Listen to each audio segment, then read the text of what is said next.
What if we told you that the combined wealth of all the top 100 richest people in the world cannot equate to the wealth of just one person? Shocked, right? Augustus Caesar, the first Roman emperor, had a net worth of $4.6 trillion, higher than the combined wealth of the top 100 richest people on Earth. Today in this video, let us dig through the pages of history through 46 years of the reign of Augustus Caesar to know how he got so wealthy and where he spent most of his money. We will also tell you how he became the first and the last man on Earth to own a country and also have a personal army of 250,000 people. Stay tuned so that you don't miss out on these interesting facts about Augustus Caesar. Augustus was the first untitled Roman emperor who changed the fate of Rome from a small republic to an empire and a superpower of the ancient world. In 26 BC, Augustus inherited the Roman throne after the death of his uncle Julius Caesar, turning him into a trillionaire in the blink of an eye. He became the owner of Julius's property, palaces, and military. To get an idea of what Julius left for Augustus, let's look closely into Julius Caesar's will. Julius ordered 310 gold coins to every Roman male citizen. This equates to 3 million gold coins to the general public. According to historians, this was just 25% of Julius Caesar's wealth, and 75% was left for Augustus Caesar. Approximately 10 million gold coins worth modern-day $200 billion. Augustus also got personal possessions of Julius Caesar, which included golden utensils, luxury robes made of gold, palaces, and 30,000 soldiers. And this doesn't include land, crops, and livestock that would be worth around modern-day $700 million. This is just the beginning, so keep your eyes, ears, and mind open to calculate the wealth of the world's richest man. The total land under the Roman Empire was 2.5 million square miles. Seriously, it is equal to the size of Australia. He ruled from Syria to the UK and also ruled over the Mediterranean Sea. He owned thousands of military ships which are estimated to be worth more than modern-day $1 billion. Augustus quadrupled his inherited fortune with his political, military, and administrative skills. Romans enjoyed a prosperous and peaceful era known as Pax Romana during his reign. His reign is named the Golden Era of Rome, with prosperity and peace prevailing in all Roman provinces. How cool would it be living in those golden days? Augustus was a great administrator and a conqueror. He had a large army of 250,000 soldiers. He bought land for his troops in his conquered provinces to maintain law and order. He paid hefty salaries to soldiers, more than that prevailing during those days.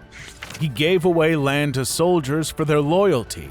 According to historians, Romans were the first to introduce metal armors. It's tough to spend your money when you're a multi-billionaire, so a better way to hide far from prying eyes would be a private island. We often hear that wealthy people buy islands for themselves. What if we tell you that Augustus didn't own an island or many islands, but owned a whole country? The most interesting thing about Augustus Caesar was the conquest of Egypt. He defeated Antony and Queen Cleopatra in the battle. As we all know, that Egypt has remained a land of gold for ages. With his conquest, he kept Egypt for himself. He was the only man in history to personally own a country and not as a part of the Roman Empire. He owned Egypt, which means he owned everything from lands, crops, the pyramids, the Sphinx, and the treasures of Cleopatra. All this is estimated to be worth over $200 billion. Cleopatra had large godowns of grain that Augustus got conquered. It is estimated that the grain in the godowns could feed the people of Egypt for 10 years without any farming. In short, he owned an empire that was around 30% of the entire world's GDP. This is what a multi-trillionaire looks like. This is what Augustus owned. But wait, there's more to come. Now let's put some light on his monthly income. Augustus was the mind behind the financial reforms that marked the start of the first era of the Roman Empire. He was the first one to introduce organized administration. Taxation was at its peak during his reign. People happily paid higher taxes as they in turn got a higher standard of living and peace. According to sources, his estimated income from taxes was $2.5 billion every year, out of which $1 million was alone from his personally owned land of Egypt. Imagine caravans of gold coming from Egypt to Rome. Augustus directed a full overhaul of the financial system. All provincial treasuries were linked to the national treasury. 2 additional taxes were introduced in conjunction with the development and improvement of Roman coinage.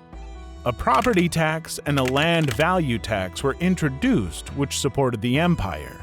But his wealth did not make him proud.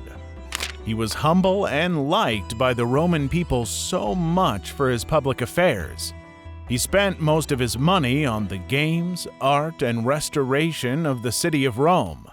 He organized games and festivals and gave away money in bulk to the winners. He spent approximately $20 million each year on games. Not just that, he donated $150 million each year to public finances.